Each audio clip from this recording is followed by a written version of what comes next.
तर बघा पुढचा प्रश्न आपल्याला काय विचारला असेल, सांभाळा बरे. इथे काय सांगितलं आहे मुलांनो, सांभाळा बरे. आपण भागाकार करताना भाजकापेक्षा बाकी कमी येईल अशी काळजी घेतो. कसली काळजी घेतो मुलांना आपण इथे, की आपण भागाकार करताना भाजकापेक्षा बाकी कमी येईल अशी काळजी घेतो. त्यामुळे पूर्णांकयुक्त अपूर्णांकाच्या पूर्णांक भागात अंश छेदापेक्षा लहान येतो. बघा मुलांनो, अंश हा छेदापेक्षा कसा येतो तर लहान येतो. पुन्हा एकदा बघूया मुलांनो आपण इथे, की आपण भागाकार करताना काय करताना मुलांनो, आपण भागाकार करताना भाजकापेक्षा, मी तुम्हाला सांगितलं आहे की भाजक काय आणि भाज्य काय. ज्या संख्येला आपण ज्या भाजकाने भाज्याला भागायचं असतं तो आहे मुलांनो भाजक. तर बघा भाजकापेक्षा बाकी कमी येईल अशी काळजी आपण काय करत असतो, घेत असतो मुलांनो. पुढचं आहे, त्यामुळे पूर्णांकयुक्त अपूर्णांकाच्या अपूर्णांकी भागात अंश छेदापेक्षा लहान येतो मुलांनो. आपण पुढे आता बघणार आहोत, हे तर आपण आता बघितलेलं आहेच की आपण कोणती काळजी घ्यायला पाहिजे मुलांनो. पुढे बघूया काय आहे ते. पुढे आहे मुलांनो, जाणून घेऊया. पुढे आपण काय जाणून घेणार आहोत बघा, पूर्णांकयुक्त अपूर्णांकाचे अंशाधिक अपूर्णांकात रूपांतर. आपण बघा पुढे काय जाणून घेणार आहोत मुलांनो, तर पूर्णांकयुक्त अपूर्णांकाचे अंशाधिक अपूर्णांकात रूपांतर हे आपण जाणून घेणार आहोत मुलांनो. बघा पुढे दिलेलं आहे की पूर्णांकयुक्त अपूर्णांकाच्या अंशाधिक अपूर्णांकात रूपांतर आपण करणार आहोत. तर इथे आपल्याला हा एक पूर्णांक दिलेला आहे आणि पूर्णांक सुद्धा दिलेला आहे. बघा 4.3/4 हा पूर्णांकयुक्त अपूर्णांक आहे. बघा मुलांनो, हा जो आहे तो आपला काय आहे, पूर्णांकयुक्त अपूर्णांक इथे आपल्याला दिलेला आहे. तर बघा मुलांनो, याच्यामध्ये आणखी काय आहे की याचे रूपांतर अंशाधिक अपूर्णांकात करायचे आहे. आपल्याला काय करायचे आहे मुलांनो, याचे जे रूपांतर आहे ते आपल्याला अंशाधिक अपूर्णांकामध्ये करायचे आहे. तर बघा इथे आपल्याला ती क्रिया होताना दिसत आहे आणि ते आपण चांगल्या पद्धतीने समजावून सुद्धा घेणार आहोत मुलांनो. बघा मुलांनो, इथे आपल्याला काय सांगितलेलं आहे की इथे पूर्णांकयुक्त अपूर्णांकाचे अंशाधिक अपूर्णांकात रूपांतर आपल्याला करायला सांगितलेलं आहे. आपण बघितलंच आहे की पूर्णांक काय आहे आणि अपूर्णांक काय आहे. पूर्णांक म्हणजे एक पूर्ण संख्या आणि अपूर्णांक म्हणजे एक त्या पूर्ण संख्यातनं झालेली अर्धी संख्या. तर बघा मुलांनो, इथे आपल्याला काय विचारलेलं आहे की 4.3/4 हा पूर्णांकयुक्त अपूर्णांक आहे. तसेच याचे रूपांतर अंशाधिक अपूर्णांकात करायचे आहे. काय करायचे आहे मुलांनो, इथे आपल्याला याचे रूपांतर काय करायचे आहे, अंशाधिक अपूर्णांकात करायचे आहे. म्हणजेच अंश मोठा व छेद लहान, म्हणजेच काय मुलांनो, तर अंश मोठा व छेद लहान या रूपात करायचे आहे. इथे बघा मुलांनो, 4.3/4 अंशाधिक अपूर्णांकात रूपांतर करताना प्रथम पूर्णांक संख्येला छेदने. प्रथम काय करायचं आहे मुलांना, आपल्याला ही जी पूर्णांक संख्या आहे त्याला छेदायचं आहे. गुणूया आणि आलेल्या उत्तरात अंश मिळवूया, तसेच छेद तसंच ठेवूया. म्हणजे आपल्याला काय मिळेल मुलांनो, पुढचं जे उत्तर आहे ते आपल्याला मिळेल. बघा मुलांनो, इथे आपण काय केलेलं आहे, ही जी पूर्णांक संख्या आहे ती आपण जशी आहे तशी ठेवलेली आहे. तसेच 3/4 आपण इथे लिहिलेले आहे. बघा मुलांनो, इथे आपण काय केलेलं आहे, हे जे आपल्याला गणित दिलेलं आहे ते आपण नंबर जसेच्या तसे ठेवलेले आहे. जसं 4.3/4 बरोबर. इथे आपण बघा मुलांनो काय केलेलं आहे, काय सांगितलेलं आहे आपल्याला की पूर्णांक संख्येला आपल्याला काय करायचे आहे, गुणायचे आहे. कशाने, छेदाने. तर बघूया आपण इथे 4 इथे आपण ठेवलेले आहे पूर्णांक संख्या, गुणला आहे आपण कशाने मुलांनो, तर या छेदाने आपण त्याला गुणलेले आहे. अधिक आपण काय केलेलं आहे, हे 3 त्याच्यामध्ये अधिक आपल्याला करायचे आहेत. आणि बघा मुलांनो, छेद जसा आहे तसा आपण इथे ठेवलेला आहे. तर पुढे आपण काय केलेलं आहे मुलांनो, तर 4 × 4 असं आपण इथे क्रिया केलेली आहे. तर बघा मुलांना 4 गुणिले 4 किती होतात, तर 4 गुणिले 4 हे 16 होतात. हे आपण इथे 16 लिहिलेले आहेत. अधिक काय केलेलं आहे, हे 3 जे आहेत ते जसेच्या तसे आपण इथे ठेवलेले आहेत. तर पुढे बघूया मुलांना, हा जो छेद आहे तो जसाच्या तसा आपण छेदामध्ये ठेवलेला आहे. तर बघा मुलांना 16 आणि 3, 16 अधिक 3 हे किती होतात मुलांनो, 16 अधिक 3 होतात 19. आणि हा जो 4 आहे मुलांनो जसा आहे तसा छेदामध्ये ठेवलेला आहे. बघा मुलांनो, पूर्णांक संख्येला आपण अपूर्णांकाने काय केलेलं आहे, छेदलं सुद्धा आहे आणि भागितलं सुद्धा आहे. म्हणून पुन्हा एकदा लक्ष द्या मुलांनो, इथे काय केलेलं आहे, आपण पूर्णांक संख्या जसा आहे तसं 4 आपण इथे लिहिलेलं आहे. त्याला आधी आपण गुणलेलं आहे कशाने मुलांनो, छेदलं आहे 4नेच. त्यानंतर अधिक हे 3 आपण घेतलेले आहेत आणि भागिले आपण काय केलेलं आहे, हा जो छेद आहे जसाच्या तसा आपण इथे ठेवलेला आहे मुलांनो. पुढे याच्यावरती आपण काय प्रक्रिया केलेली आहे, तर बघा मुलांना 4 गुणिले 4 किती येतात, तर 16 येतात आणि अधिक हे 3 आहे जसेच्या तसे आपण ठेवलेले आहे. पुढे बघा मुलांना 16 अधिक 3, 16 अधिक 3 आपण इथे लिहिलेलं आहे. छेदामध्ये काय केलेलं आहे, जो छेद आहे तो जसाच्या तसा आपण इथे ठेवलेला आहे. पुढे बघा मुलांना 16 अधिक 3, 16 अधिक 3 काय येतात, तर 19 येतात. तर 19 आपण इथे लिहिलेले आहे आणि छेद जो आहे मुलांना तो जसेचा तसे ठेवलेला आहे. बघा मुलांना, पुढे आता आपण आणखी एक उदाहरण घेणार आहोत आणि पुढचाही प्रश्न आपण समजून घेणार आहोत. तर बघा मुलांना, पुढे काय सांगितलेलं आहे की पूर्णांक युक्त अपूर्णांकाचे अंशाधिक अपूर्णांकात आपल्याला पुन्हा काय करायचं आहे मुलांना, रूपांतर करायचं आहे. बघा मुलांना, इथे आपल्याला ही प्रक्रिया करून दाखवलेली आहे. ती अधिक चांगल्या पद्धतीने आपण काय करणार आहोत इथे समजावून घेणार आहोत मुलांना. तर बघा मुलांना, आपल्याला इथे पुन्हा एक आणखी प्रश्न सोडवण्यासाठी दिलेला आहे. तर इथे आपल्याला काय सांगितलेलं आहे की पूर्णांकयुक्त अपूर्णांकांचे अंशाधिक अपूर्णांकात आपल्याला काय करायचं आहे, रूपांतर करायचं आहे. मागे जो आपण प्रश्न बघितला त्याच पद्धतीने हा सुद्धा प्रश्न आहे, तो बघूया आपण मुलांना. इथे काय सांगितलेलं आहे, 2.5/9 काय सांगितलं आहे मुलांना, 2.5/9 चे अंशाधिक अपूर्णांकात रूपांतर करताना 2 ला 9 ने गुणून येणाऱ्या उतारात म्हणजेच 18 मध्ये अंश मिळवायचा आहे. काय करायचं आहे मुलांना, आपल्याला अंश मिळवायचा आहे. कशामध्ये, 18 मध्ये मिळवायचा आहे. बघा, छेद तसाच ठेवला तर उत्तर काय येतं मुलांना, 18 अधिक 5 म्हणजेच अंशात 23 व छेदात 9 असं आपल्याला काय करायचं आहे मुलांना, गणित भाषेमध्ये आपल्याला तो लिहायचा आहे. कसा मुलांनो, 23/9 अशा प्रकारे आपल्याला तो लिहायचा आहे. हा झाला मुलांनो अपूर्णांक आपल्याला इथे मिळालेला आहे. कुठला अपूर्णांक मिळाला आहे मुलांनो, तर 23/9 हा अपूर्णांक आपल्याला इथे मिळालेला आहे. पुढे बघा मुलांनो, 23/9 हे जे आहे याचं स्पष्टीकरण आपल्याला तो कसा आलेला आहे, हा 23/9 हा अपूर्णांक कसा आला आहे तो आपण पुढच्या आणखी सोप्या पद्धतीने समजून घेणार आहोत. बघा मुलांनो, इथे कसं दिलं आहे की हे जे 2.5/9 आहे मुलांनो, ते आपण इथे जसे आहे तसे लिहिलेलं आहे. 2.5/9 बरोबर. बघा मुलांना, आपण मागचं जे एक गणित घेतलं होतं त्या गणितामध्ये जसं आपण क्रिया केली होती सेम प्रोसेस आपल्याला काय करायची आहे, इथे करायची आहे मुलांनो. बघा मुलांनो, इथे आपण काय केलं आहे, 9 हा जो 5/9 जे आहे मुलांनो, त्या 9ला आपण काय घेतलेलं आहे, इथे घेतलेलं आहे 9 गुणिले 2 अधिक 5 आपल्याला अशी मांडणी आपण इथे केलेली आहे. आणि छेदामध्ये काय घेतलेलं आहे मुलांनो, छेदामध्ये जो छेद आहे जसाच्या तसा आपण इथे घेतलेला आहे. बरोबर. बघा मुलांनो, 9च्या पाढ्यामध्ये 18 येतात का, हो. 9ला आपल्याला काय करायचं आहे, 2ने गुणायचं आहे. तर 9 2 किती होतात मुलांनो, 9 2 18 होतात. तर इथे आपण काय लिहिले आहे मुलांनो, 9 2 18 असे लिहिलेले आहे. तर पुढे बघा मुलांनो, हे जे अधिकचं चिन्ह आहे जसेच तसं आपण इथे ठेवलेलं आहे आणि हा जो 5 आहे तो आपण इथे घेतलेला आहे. आणि छेद आपण काय केलेला आहे मुलांनो, सारखा जसा आहे तसा 9 हा ठेवलेला आहे.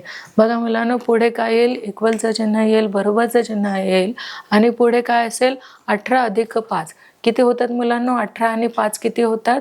तर 18 आणि 5 होतात 23. तर आपण इथे लिहिलेलं आहे मुलांनो 23 आणि हा जो छेद आहे तो जसा आहे तसा आपण ठेवलेला आहे. म्हणजेच आपलं उत्तर काय आलं आहे मुलांनो? इथे 23/9 असं उत्तर आपल्याला इथे मिळालेलं आहे मुलांनो. बघा आता आपण पुढील सुद्धा काय करूया, जाणून घेऊया. काय मुलांनो? तर पूर्णांकयुक्त अपूर्णांकाची बेरीज व वजाबाकी. बघा मुलांनो, याच्या आधी आपण काय बघितलं? गुणाकार आणि भागाकार हे बघितलं आहे. कशाचं? पूर्णांकयुक्त अपूर्णांकाचं. आता आपण काय बघणार आहोत मुलांनो? पूर्णांकयुक्त अपूर्णांकाचं आता आपण बेरीज व वजाबाकी बघणार आहोत मुलांनो. बघा मुलांनो, इथेच आपल्याला काय सांगितलेलं आहे की पूर्णांकयुक्त अपूर्णांकाची काय करायची आहे? आपल्याला बेरीज व वजाबाकी करायची आहे. तर बघा मुलांनो, आपल्याला आधी काय करायचं आहे? इथे बेरीज करायची आहे. तर कसलं आपल्याला इथे काय उदाहरण दिलेलं आहे? 6 पूर्णांक काय आहे मुलांनो? 6.1/3 अधिक 2.1/3 याची आपल्याला काय करायचे आहे मुलांनो? बेरीज करायची आहे. पुढे बघा काय सांगितलेलं आहे? दिलेल्या पूर्णांकयुक्त अपूर्णांकाचे अंशाधिक अपूर्णांकात रूपांतर करून घेऊया व बेरीज आपण करूयात. बघा मुलांनो, बरोबर. आता आपल्याला काय करायचे आहे? हे 6 गुणिले काय करायचे आहेत? 3 इथे लिहायचे आहेत. अधिक हा 1 आपण इथे लिहिलेला आहे. छेदामध्ये हे जे 3 आहे जसेच्या तसे आपण लिहिलेले आहेत. आणि हा जो अधिक आहे तोही आपण जसेचा तसा घेतलेला आहे. तसेच आपण यालाही काय केलेलं आहे? गुणाकार पद्धतीने इथे आपण मांडणी केलेली आहे. बघा, 2 गुणिले 3 अधिक 1, 2 गुणिले 3 अधिक 1 आपण इथे घेतलेला आहे आणि छेद जो आहे जसाच्या तसा आपण इथे घेतलेला आहे. छेदामध्ये काय येईल मुलांनो? तर छेदामध्ये आपल्याला इथे 3 येणार आहेत. तर पुढे बघा मुलांनो, बरोबर इथे काय येणार आहे? 6चा पाडा बोला बरं मुलांनो. 6 × 6, 6 × 12 आणि 6 × 18. 18 इथे झालेत. अधिक हा जो 1 आहे तो आपण इथे घेतलेला आहे. म्हणजेच 18 आणि 1 किती होईल मुलांनो? तर 19 होईल. आणि 19/3. तर 3 हा कसा आला आहे मुलांनो? तर 3 हा छेदामधला जसाचा तसा आपण इथे ठेवलेला आहे. तर बरोबर आपण इथे काय करूया? हे अधिकचं जे चिन्ह आहे जसे तसं आपण इथे ठेवलेलं आहे. तसेच बघा मुलांनो, इथे बे1 बे, बे2 4 आणि बे3 6 इथे 6 होतात मुलांनो. 6 मध्ये आपल्याला काय ॲड करायचं आहे? तर 1 ॲड करायचं आहे. म्हणजेच किती झाले मुलांनो? 7 झाले. ते 7 आपण कुठे लिहिले? इथे लिहिलेले आहे. आणि छेदामध्ये काय ठेवलेलं आहे? 3 ठेवलेलं आहे जसेच्या तसं. म्हणजे इथे आपलं काय आलेलं आहे मुलांनो? कुठली क्रिया आलेली आहे बघा? 19/3 अधिक 7/3. हे कसं आहे मुलांनो? हे जे आहे आपण हे सॉल्व केलेलं असल्यामुळे आपल्याला काय मिळालेलं आहे? ही क्रिया मिळालेली आहे. पुढे बघा मुलांनो, दोन्ही अपूर्णांकाचा छेद समान असल्यामुळे अंशाची बेरीज करून छेद तसाच ठेवलेला आपण इथे आहे. बघा मुलांनो, इथे काय दिसणार आहे तुम्हाला? पुढची जी प्रोसेस आहे ती आपल्याला इथे बघायला मिळणार आहे मुलांनो. बघा मुलांनो, आपण बघितलं होतं 19/3 अधिक 7/3 बरोबर. ही क्रिया आपण कशी लिहिणार आहोत बघा मुलांनो? 19 अधिक हे 7 आपण इथे लिहिलेले आहे. त्यानंतर छेदामध्ये जो छेद आहे जसाच्या तसा आपण इथे 3 ठेवलेला आहे मुलांनो. आता याचं बघा उत्तर काय केलेलं आहे? 19 अधिक 7, 19 अधिक 7 किती होईल मुलांनो? 26 होईल. आणि छेदामध्ये जे 3 आहे ते जसेच्या तसे आपण ठेवूयात. म्हणजे इथे आपलं उत्तर काय आलेलं आहे मुलांनो? इथे आपलं उत्तर आलेलं आहे 26/3 असं उत्तर आपल्याला इथे मिळणार आहे मुलांनो. पुढची प्रोसेस काय असणार आहे मुलांनो? आपल्याला काय उत्तर मिळालेलं होतं? आपल्याला 26/3 हे आपल्याला उत्तर मिळालेलं होतं. पुढे बघूया काय करणार आहोत मुलांनो? आलेल्या अंशाधिक अपूर्णांकाचे पूर्णांकयुक्त अपूर्णांकात रूपांतर आपण करूया. म्हणजेच बरोबर 8/2 8.2/3 8.2/3 हे आपण इथे कसं लिहिणार आहोत मुलांनो? 6.1/3 अधिक 2.1/3 असं आपण इथे लिहिलेलं आहे मुलांनो. बरोबर हे कसं आलं आहे मुलांनो? बघा, 6 अधिक 2 बरोबर हे काय आहे मुलांनो? 8 आपण लिहिलेले इथे आहे. तसेच 1 आणि 1 आपण इथे 2 लिहिलेले आहे. आणि छेदामध्ये जो छेद आहे जसेचा तसा आपण इथे लिहिलेला आहे मुलांनो. तर आपल्याला इथे काय मिळालेलं आहे? 8.2/3 असं उत्तर आपल्याला इथे मिळालेलं आहे मुलांनो. बघा पुढे आहे बेरीज करूया कसली. आता हे पुढचं उदाहरण आहे, त्या पुढच्या उदाहरणाचे सुद्धा आपण काय करणार आहोत मुलांनो, पुढच्याही उदाहरणाचा आपण सविस्तर अशी मांडणी करून समजून घेणार आहोत. बघा पुढे आपल्याला काय दिलेलं आहे, बेरीज करायची आहे 5 अधिक 1/5 अधिक 2.1/7 असे आपल्याला इथे काय आहे मुलांनो, हे जे क्वेश्चन आपल्याला दिलेलं आहे त्याची आपल्याला व्यवस्थितरित्या अगदी साध्या सोप्या पद्धतीमध्ये आपल्याला हे समजून घ्यायचं आहे. काय सांगितलं आहे मुलांनो, इथे आपल्याला बेरीज करायची आहे कसली, तर 5.1/5 अधिक 2.1/7 ची आपल्याला काय करायचे आहे मुलांनो, बेरीज करायची आहे. बघा दोन्ही पूर्णांकयुक्त अपूर्णांकांचे अंशाधिक अपूर्णांकात रूपांतर केल्यावर आपल्याला काय मिळतं, कशामध्ये आपल्याला रूपांतर करायचं आहे, अंशाधिक अपूर्णांकात आपल्याला काय करायचं आहे, रूपांतर करायचं आहे. तर बघा आपण पुढील पद्धतीने रूपांतर केलेलं आहे. बरोबरचं साइन करून आपण काय केलेलं आहे, 5x5 आपण इथे लिहिलेला आहे, अधिक हा 1 आपण इथे लिहिला आहे. छेदामध्ये जसा छेद आहे तो आपण सारखा इथे घेतलेला आहे. अधिकचं आपण इथे काय दिलेलं आहे, साइन दिलेले आहे. तसेच 2x7 आपण इथे लिहिलेलं आहे, 2x7 आपण इथे घेतलेला आहे. अधिक मुलांनो हा 1 आपण इथे घेतलेला आहे आणि जो छेद आहे तो जशाचा तसा आपण इथे घेतलेला आहे. बघा मुलांनो हे आपण पुढील पद्धतीने काय केलेलं आहे, इथे सॉल्व केलेलं आहे. इथे बघा इक्वलचे साइन देऊन आपण काय केलेलं आहे, 5×5 25 आपण इथे घेतलेला आहे, 25 आणि हा 1 त्याच्यामध्ये आपण मिळवला म्हणजे 26 आपण इथे लिहिलेला आहे आणि हा जो छेद आहे जशाचा तसा आपण इथे घेतलेला आहे. म्हणजेच आपल्याला काय मिळालं मुलांनो, तर 26/5 आपल्याला इथे मिळालं. अधिक आता ह्याची आपण काय करूया, पुढची क्रिया करूया मुलांनो. बघा बेसाती 14 आणि त्याच्यामध्ये 1 आपण ॲड केलेला आहेच म्हणजे 15 आपल्याला इथे मिळालेला आहे मुलांनो. आणि छेदामध्ये आपण काय घेतलेला आहे, जसा आहे तसा छेद आपण इथे घेतलेला आहे. तर बघा छेद समान करण्यासाठी पहिल्या अपूर्णांकाला 7ने व दुसऱ्या अपूर्णांकाला 5ने गुणून येणाऱ्या संख्येची बेरीज करूया.